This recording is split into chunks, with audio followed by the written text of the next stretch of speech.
Hi, everybody. Welcome to another episode of That Early Childhood Nerd. I'm Heather Burnt-Santy, and I'm here with some more folks who are going to help me with episode 4 of the Early Childhood Education Matriarchy series we've been doing. So today I've got Rixa Evershed. Hi, Rixa. Hey, everyone. And Nadia Jaboneta. Hi. Hi, everyone. And Miriam Beloglovsky. Hi, Miriam. Hello, everyone. We're retaking because I totally screwed up the first time we tried recording. So those were much shorter, sweeter, smoother introductions, I feel like, the last time. So if you've been listening this month, you know the drill. We're doing an episode every week in May where I'm getting some of my favorite women together to talk about some of our influences and women who've been important to our work. So I'm going to go ahead and go first, and it feels weird to go first, but I'm going to do it. So my influencer, mentor, matriarch person for this episode is Lilian Katz.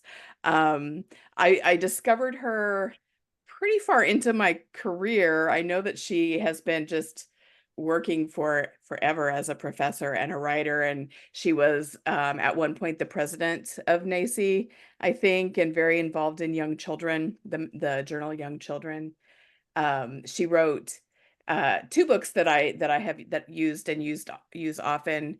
One is Young Investigators, about the project approach, and the other one is also a project approach book. Is it like Engaging Children's Minds, maybe something like that? But the 2 things I wanted to talk about specifically tonight, one was her article that she wrote. I know that it's a blog post on the Defending the Early Years site, and also it was an article in Exchange that I use a lot, talking about the difference between intellectual and academic goals with young children. And so if you're not familiar with that, I really encourage you to go check it out. It's free on the DEY site, and on Exchange you can get well, you should just subscribe to Exchange, but also you can get a few articles for free every year. But what was most influential for me with Lilian Katz was actually when I was a center director and just starting to think of myself as a trainer or a coach of teachers. And I heard about her teacher developmental stages theory. Is that something that you all have thought about, heard about? Yeah.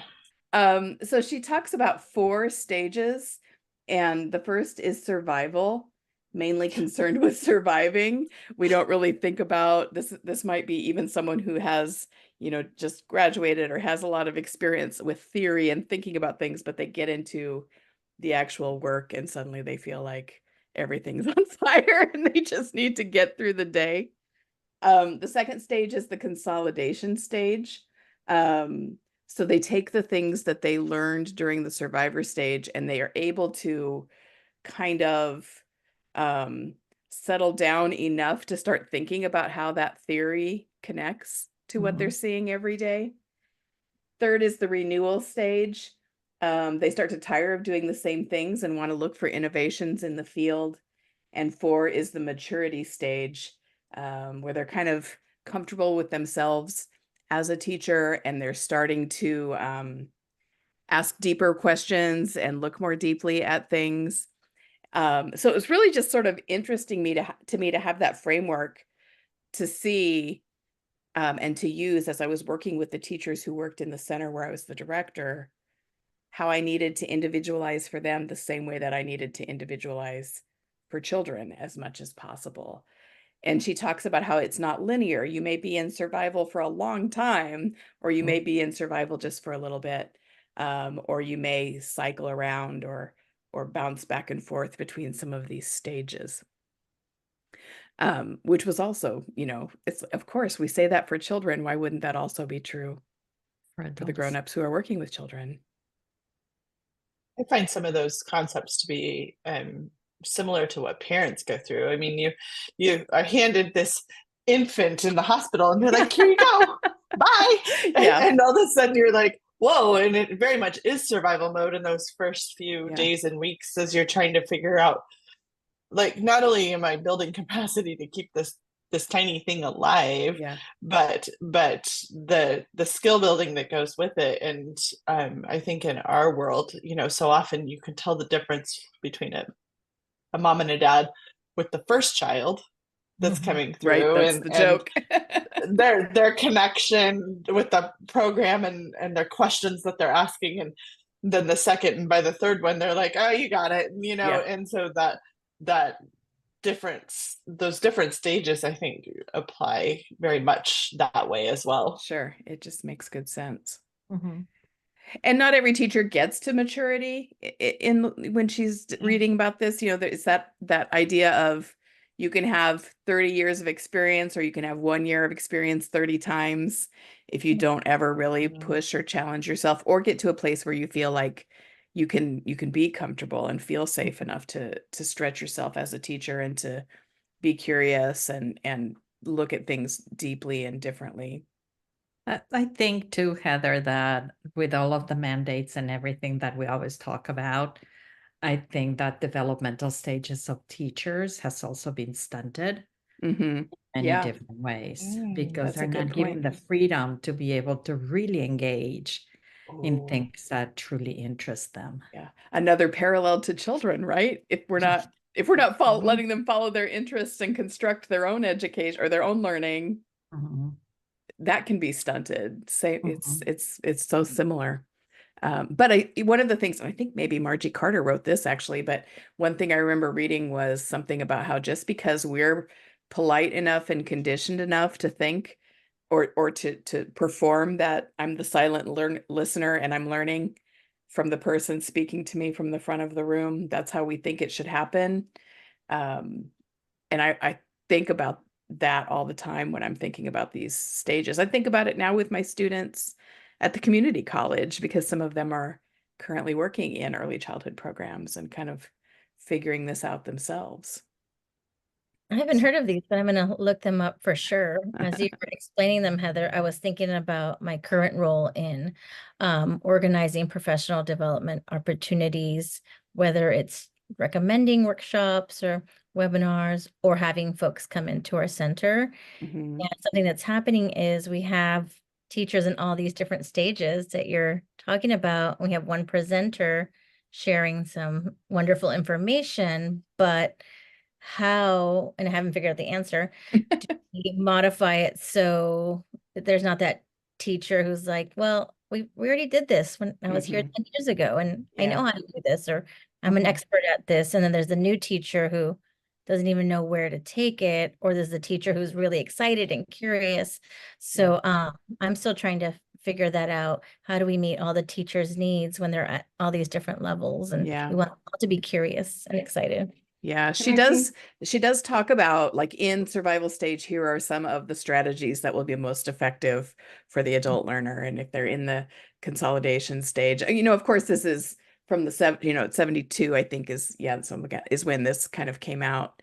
And I don't know that I'm gonna, die on this hill, but it does give me really good, it makes me pause and think about the individual people in the group.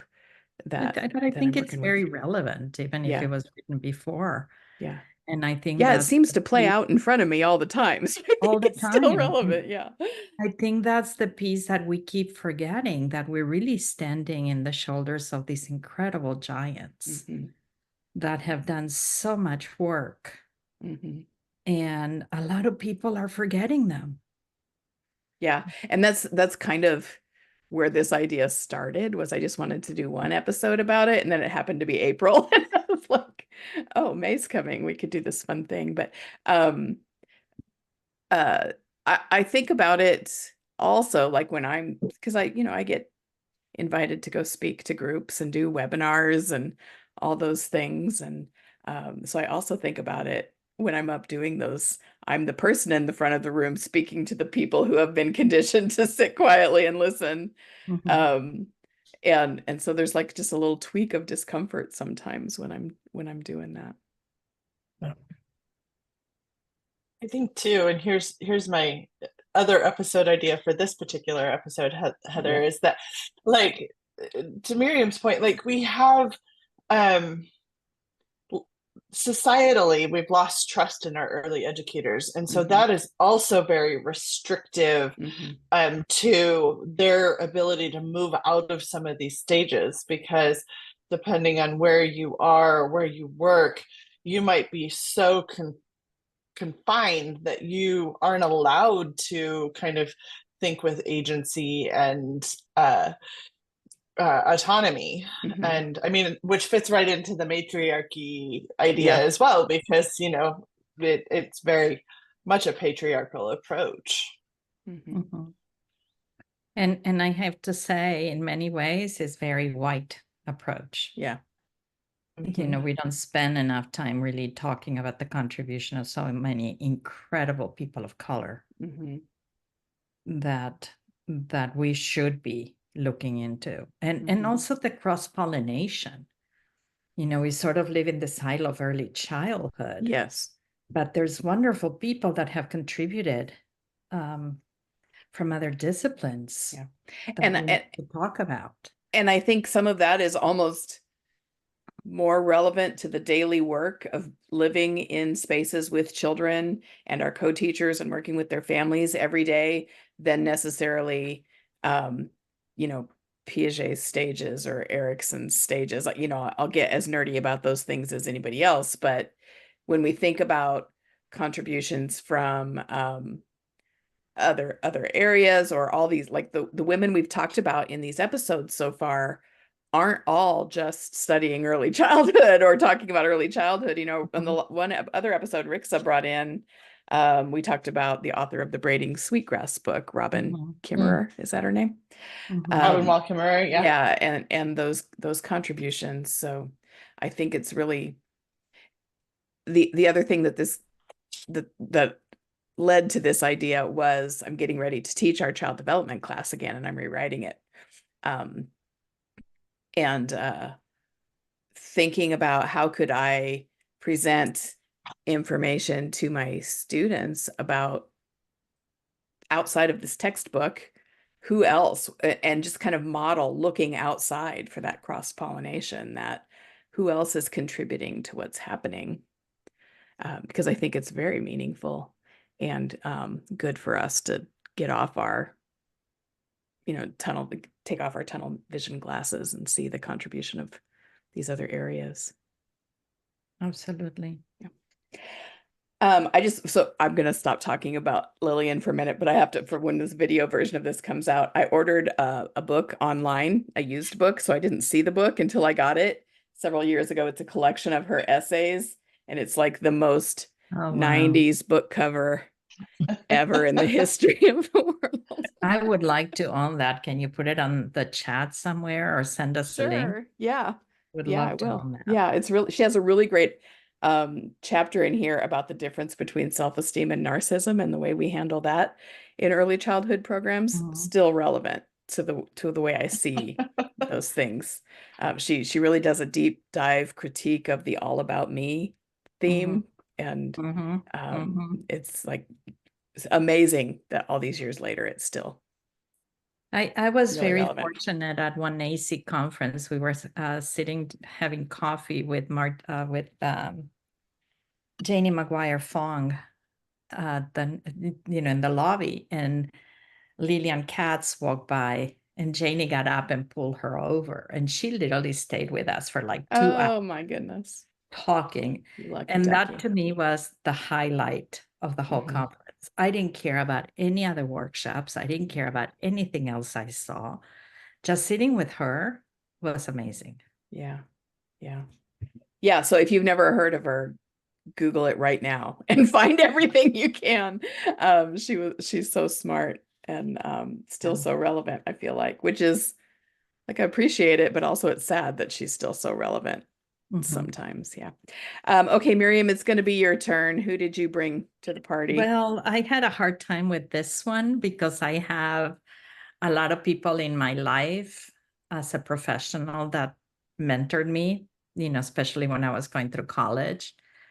So some people don't know I left the entertainment industry. I was an executive. I had this big salary, this wonderful office, and became a parent educator and I was getting $5 an hour when I started.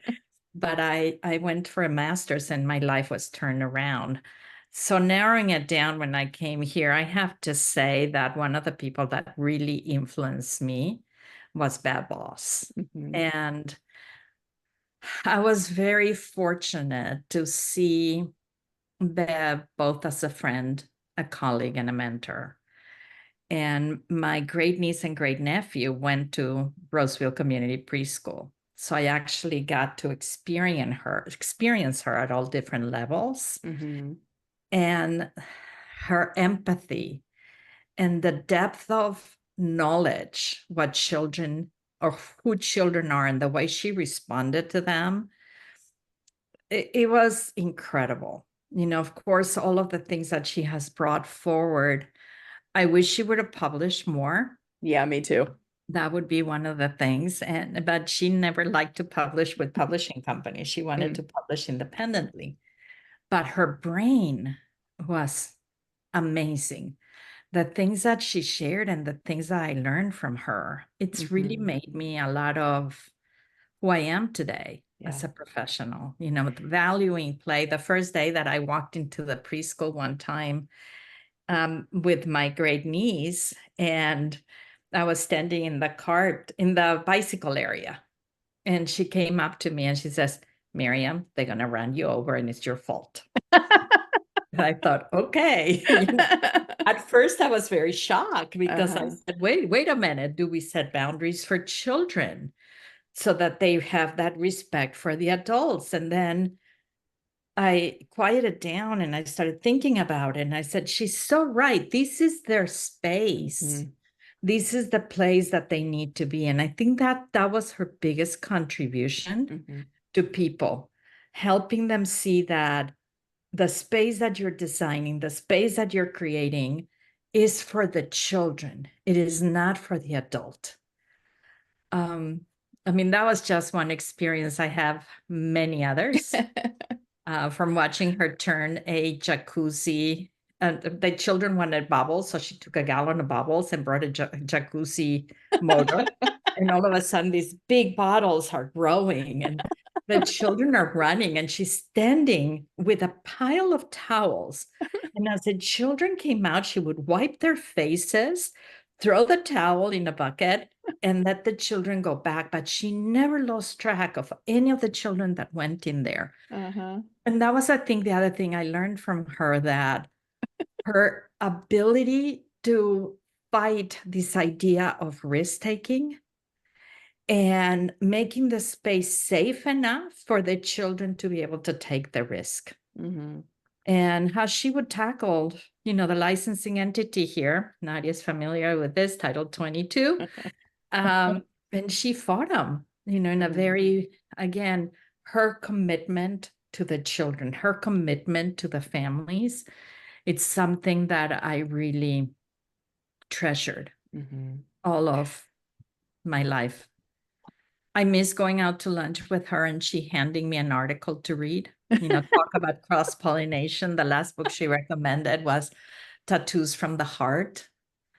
Oh, I've heard of that book. By Father Boyle. Okay. And this is a guy that worked with the gang members in La Brea Bakery, just so that you have context, and started erasing their tattoos as they wanted it to, so that they could integrate back into society. And her ability to just make connections to those different disciplines in a way that she would pull it into the classroom, the way she connected with family. She was tough. She scared the heck out of me, I have to say. Really? Oh, yeah, she scared the heck out of me. But she was incredibly thoughtful and incredibly giving. And going to the Good Stuff conference and watching her pull the audiences together, and the reverence that people had for her was something that was incredible. So I only really found out about her maybe 10 years ago. Like, I don't know how that happened because I've been in the field 33 years or something like that now. And I'm so envious of people who are deep into their careers and have had her kind of alongside for all of it. you know, Mhm. whether that was the videos or the conferences or visiting the preschool. Like I don't even really know how I came across her. Maybe, I don't know, probably a Lisa Murphy book or something. But so whenever I hear people talk about their connection with her, I'm so envious of all that time that I didn't have her And wisdom. the sad part about it, Heather, is that I go to conferences now and I mention her name, and there's very few people Yeah. that know who she is. Yeah. And this was a woman that has contributed so much, especially with the idea of play, Hmm. you know, supporting play and supporting the capacity to see children for who they are. Hmm. It's just sad. Yeah. Yeah. There's a great interview that I've seen a million times, like for maybe 60 Minutes, like some kind of news magazine Right. show like that. That's worth a look on YouTube. Probably just searching Bev Bos interview, you could probably come up with something, but it's really great. Mhm. I was She able was to at Roseville. Oh, I'm Oh, hold on. no, Nadia, go ahead. Sorry. I was just going to say early in my career, I was able to see her in person present. It was like in a church basement, and our whole staff went. Church basements, yes. Was Michael with her? Yes, Michael was with her, and I didn't, it was a long time ago. I didn't know who she was. I was much younger. I remember starting with music and everyone holding hands, and I had never done anything like that in my life. I'm like, what? I'm holding strangers. But it was amazing, just the energy and the positivity, and we all played together. It was wonderful. Yeah. Yeah. Not to hear the music was essential for her. And Michael, Yeah. was played. I still stay in touch with him. And the So meaning, Michael is her son. a son-in-law. Son-in-law. Yeah. Okay. So a lot of the music has histories for them. You know, they the way that they would find the next song to sing. Mhm. And if you notice, the repertoire of singing is it's not just children's music. Mhm. So when she died, and her memorial was amazing. I Mhm. mean, they sang every song that she cherished so much. So she had the auto harp. Yeah. And one time they shared this at the memorial. One time a woman came up to her and said, you're playing that wrong. And she looked at her and says, I'm playing it my way. Yeah.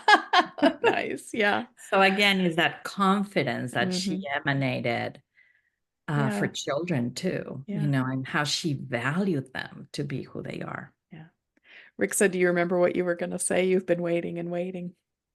No, just fine. This is fabulous. She was one of the real early people that I came into early childhood and kind of a side door versus like knowing that it was what I wanted to do. I was a family child care provider for I was a military spouse, so I needed something to do when my husband was deployed, and so that's how I came into it. And Bev Bos was one of the first people that I think I watched a video, or I'm not entirely, the memory is not solid of how, but she was like sitting in like a living room setting, and she was talking about children, and I remember it being one of those aha moments of like, oh, this is a thing, and and then really like just making a decision to lean in, because what she was talking about was so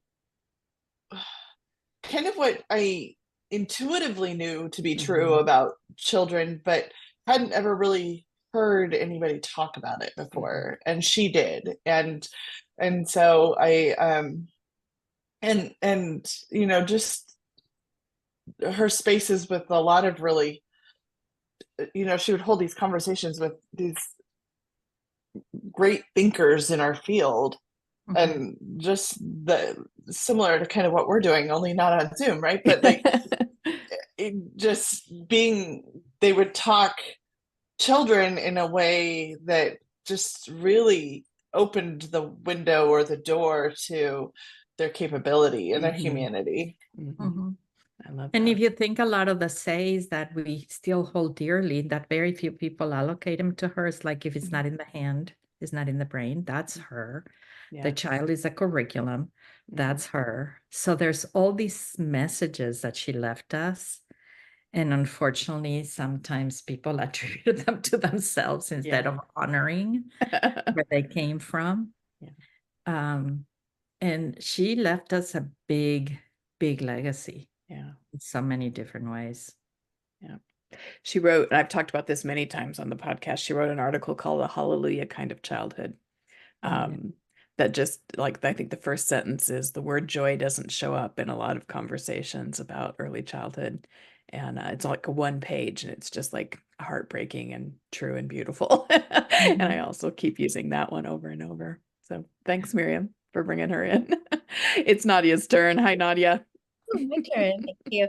So I thought about this for many weeks since you invited us, and I had this list of people. And then when I read your email, like reminding us to show up tonight and talking about who really inspired us, like, I'm going to speak from my heart and my mind to wonderful people. I'm cheating. I'm doing two people, Margie Carter and Deb Curtis. They're like this. Yeah. They're my favorite duo. And just to tell you a little bit of my story and how I learned about their work, it was in 2001. I remember this because it's the year I got married. And I was, my first year as a lead teacher, I was teaching toddlers. And my director at that time, Sarah Johnson, hi, if you're watching, gave me this book, almost like a hint. She handed it was reflecting the lives of young children. And really wanted me to read it and said, I really want you to read this. I think it'd really help your practice and working with toddlers. And I read it and I was like, I didn't really like it. I had a book I was using, which I dug out the other day because we moved recently and I was going through boxes. It was called The Preschool Teacher Survival Guide.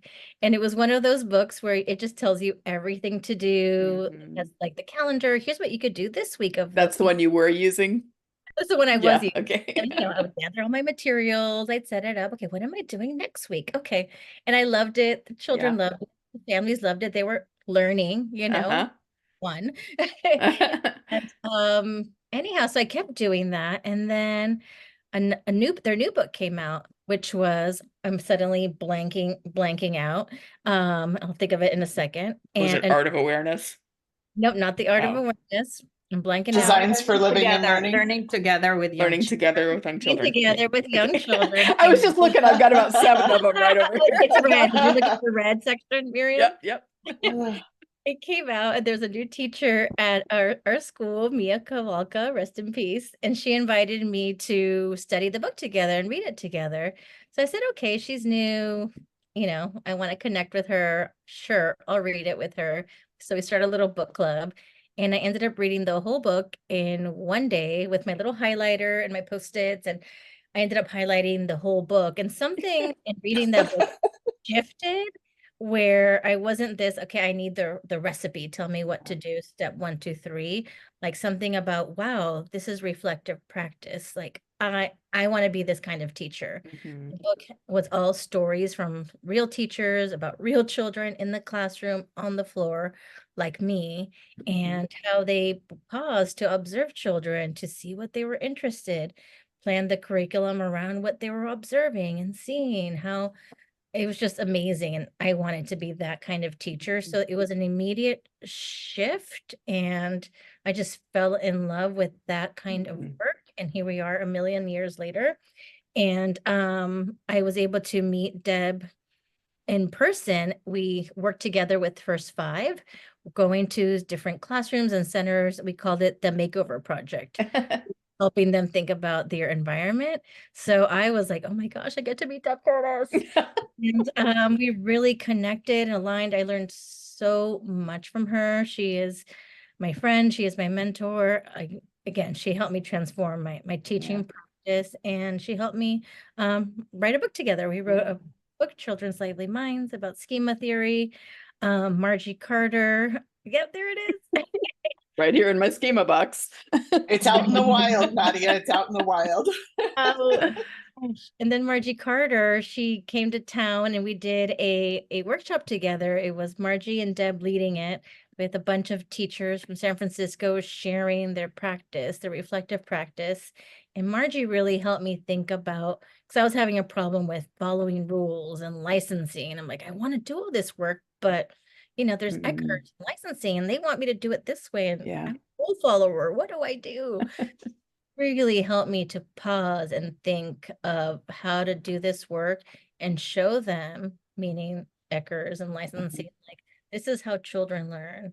As Miriam said, children are the curriculum, and she helped me create documentation to put up for when licensing came. I can show them my new gross motor area that I had created with jumping mats and ropes to swing on and trapeze bars. And also I ended up having her as my editor along with Ann Pello and writing a book sharing my experience in my classroom and being a social justice educator. So again, it's just been an amazing journey and having them as my mentor. And if I hadn't been introduced to their books, I wouldn't be where I am today and be the kind of educator I am today. So I really wanted to honor them. Yeah. I love how they write for one thing, but I love what they write also, and I remember getting Art of Awareness after reading Reflecting Children's Lives. I got Art of Awareness and I couldn't read it because I knew I didn't want it to be over. And if I didn't start it, it would never be over. Because I just really love it. But I also have to tell you, before I was anybody or did any of this stuff where anyone would know who I was, I started that Early Childhood Nerd Facebook page just to try and trick people into talking with me about books and things I was reading. And like the day the page went live, I got a message from Deb Curtis and she was like, "This is such an interesting idea. I'm a nerd too." And I bawled. Like, what just happened? I remember that day, Heather, because Deb and I and Brian Silvera were calling ourselves. We had our little group. We're like, oh, we're the Early Childhood Nerds. Oh. Someone claimed it already. They have a Facebook page. Who is this Heather? That's so funny. Oh, that's funny. So we're nerds along with. Yeah. I am equally as fangirly about Deb Curtis and Margie Carter. The Designs for Living and Learning is where I hopped onto this train. And then in 2020, I ran an outdoor program. All of us were just trying to survive. And so 4 hours all outside. And I was taking these videos of these kids doing all the things, climbing trees and flip-flops and, walking barefoot in streams and all of this stuff. And I was just taking these videos and like showing, it was the most magical summer. I was like showing them really becoming one with nature. And I had posted one, I think on Keisha's page, and Deb commented, "Can I put this in Art of Awareness?" And I about fell out of my chair. I was so excited. I was like, "What?" I didn't know. I have to go look at it again. In the new revision. And it's in the updated version. Yeah. And she just lives about an hour and a half from our program, and she came down to visit, and I could barely talk at first. I was like, I can't believe she's sitting here. It was just so it was one of those, because they've been so impactful, like what you talked about, Nadia, on my practice, right? Like they're challenging us to think differently about children in a way that like Bev really just lifts their humanity up and puts it at the forefront. And I think they were the ones who really got me thinking about, like, children come to us with knowledge, right? They don't come as a blank slate or an empty sponge or all of the things that are assigned to children when they come into programs.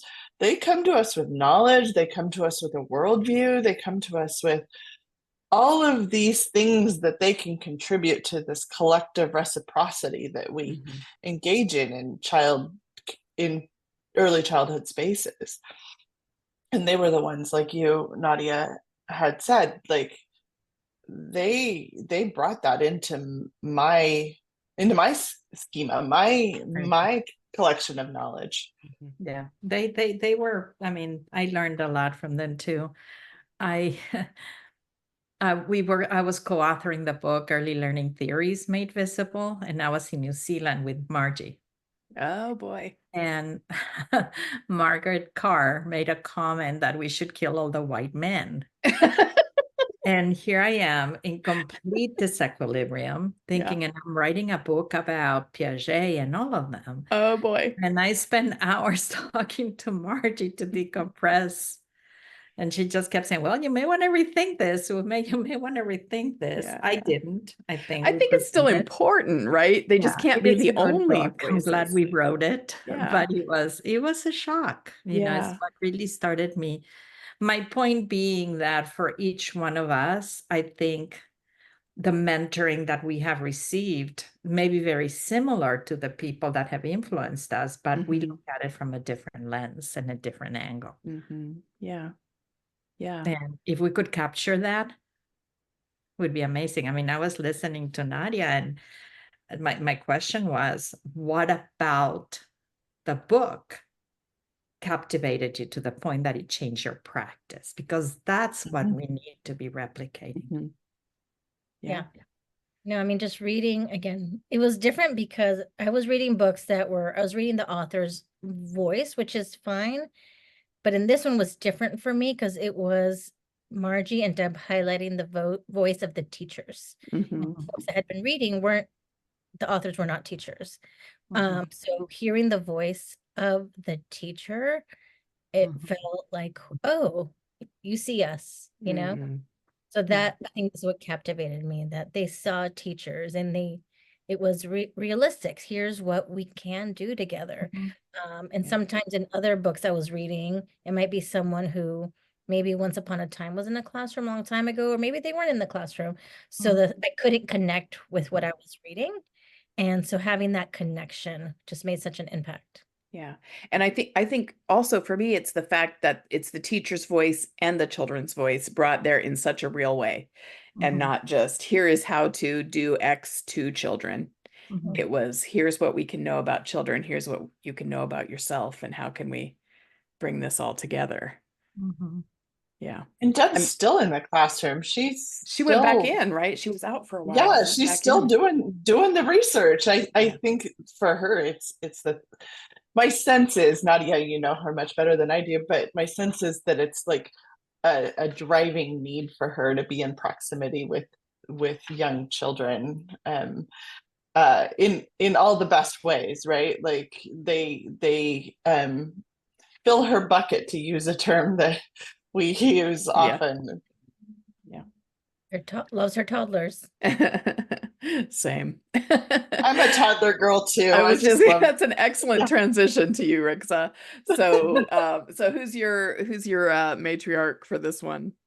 So Alison Gopnik, and it's so interesting. I came across her TED Talk, which is many years old now. And it was at a similar time in my evolution as a teacher, and to when I was introduced to Jim Greenman and to Margie and Deb. And it was really when the stack on my side table of books that I needed to read went from this to like this, right? Like they're just all coming in, and I'm like, all of them are just so impactful.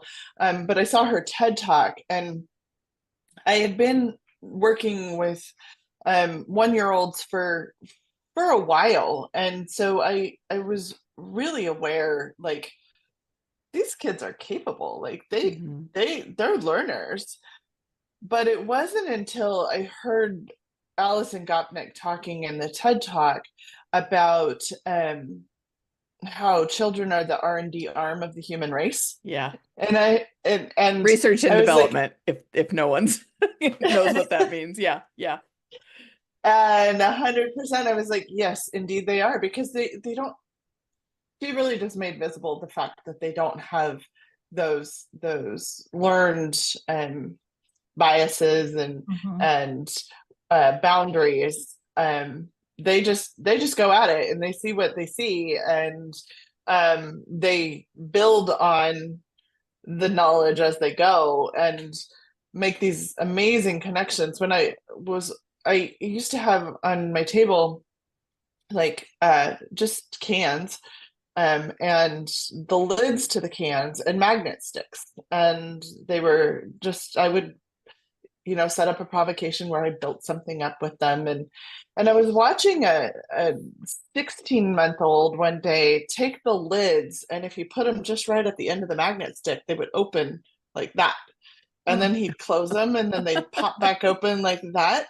And he just sat there, and then it was not 30 seconds later, he went and got a whole bunch of other kinds of lids. Mm-hmm. And he tried it with the plastic lids, he tried it with like all these different circular flat things, and what didn't work and what did. And it was one of those moments where you're just sort of sitting in awe as you watch a child in that space of like flow with their learning. And it was because of her that I really started to put the science together with what I was witnessing in the classroom.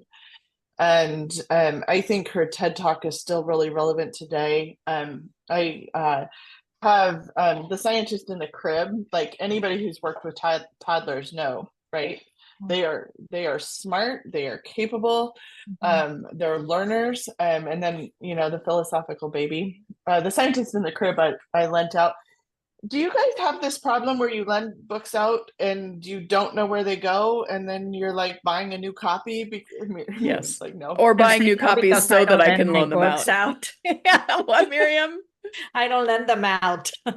No, So I don't no, need new. that I I buy know where extra they are all copies the to be my time. loaners. Yeah. So Yeah. anyways, The Scientist in the Crib is out there somewhere.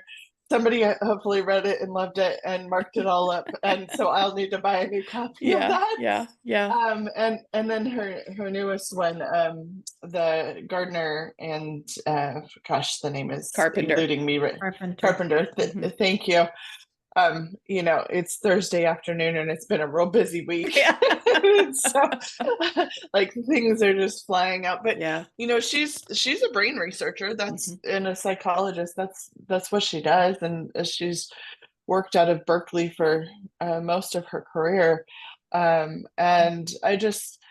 when I think of early childhood theorists, I truly think that her name belongs in the same breath as some of the earlier white men that came before her, because to me they might have built the foundation, but she's put up the walls and the roof, of our understanding of how children work from a cognitive perspective, but also the holistic child, the whole child, and how all of the child's embodied systems work together to contribute to their learning. Yeah. She brought the science into the theory, I think. At just coming along at just the time when everyone was demanding science, right? We can't just let them do anything. We have to have everything have an evidence base, and we'll decide what evidence is okay and what's not. Sorry, that's another episode. But I do think what we know to be true, because we're in the classroom, right? She validated that. Yeah. She said, no, what you're seeing is actually true. And here's the science behind it. And so from that perspective, I think that is, it's always nice to have what you know validated by somebody else. For sure. And I think, the question that stays with me, especially when I saw that you were doing this, Heather, is how do we retain the messages and the legacy that was given to us by these powerful matriarchs? But also, how do we... An edited collection of essays. Yeah. How do we invite... I was so sad when people started dying. I said, somebody should have recorded all this. Yeah. How do we also make sure that young teachers are starting to read it? Yeah. Because, I love your story, Nadia, where you started with, I don't remember the name of the book that you were using. That was The preschool teacher survival guide. Yes. And then somehow you came across Margie and Deb's book, and it was so impactful for you. But how many teachers don't get that? Mm-hmm. Don't get to that point. And here in California, where we're doing what they call OER, where we're doing these open education. open education. And Yeah, there's a push for that here in my college too. And I'm like, no, I'm just going to I keep see the using these. side of it, but I Yeah. don't see why. How are we going to get teachers to read these wonderful books? Yeah. Oh, we develop OER. Maybe. Rubs hands together.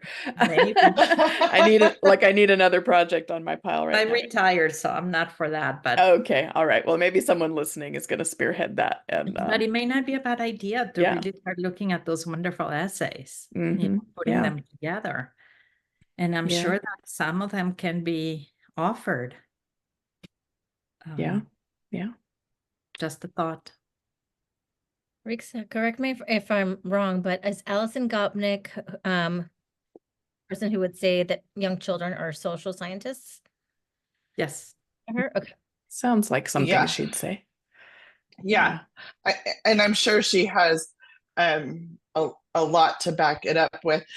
One of the things I noticed about her books is you really have to pay attention in them because they do include a lot of the science behind it and the history of, like, in The Gardener and the Carpenter, she talks about like the evolution of the care structure of grandparents and specifically the females of the care structure and where like allo parents and all of these other pieces kind of come into that and how evolutionarily that became a thing. And so you do got to pay attention because all of a sudden you're like, wait, how she is a brain scientist. Yes. And so which is why I enjoy her TED Talks so much, is because she kind of brings it all down into like normal speak for the rest of us. And so, but yes, I do think she said that. And Nadia, I have to give you a shout out since you're sitting right here. We have some dumpers in one of our classrooms, and the teacher was getting so frustrated, and I took her in your schema book and I said, here, there's a reason they're doing that. And she came back and she was like, that makes so much sense. And it really helped her de-stress. She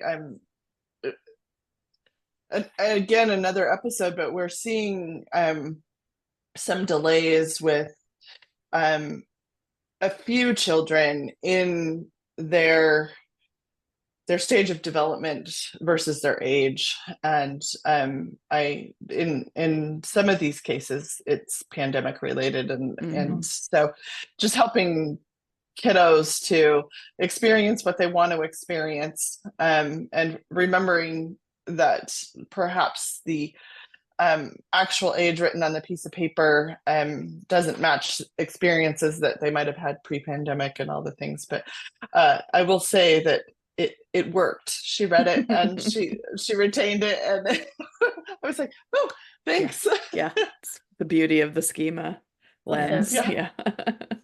I mean, it's not on the same topic, but I'm thinking of the play capacities that children are demonstrating, especially since the pandemic.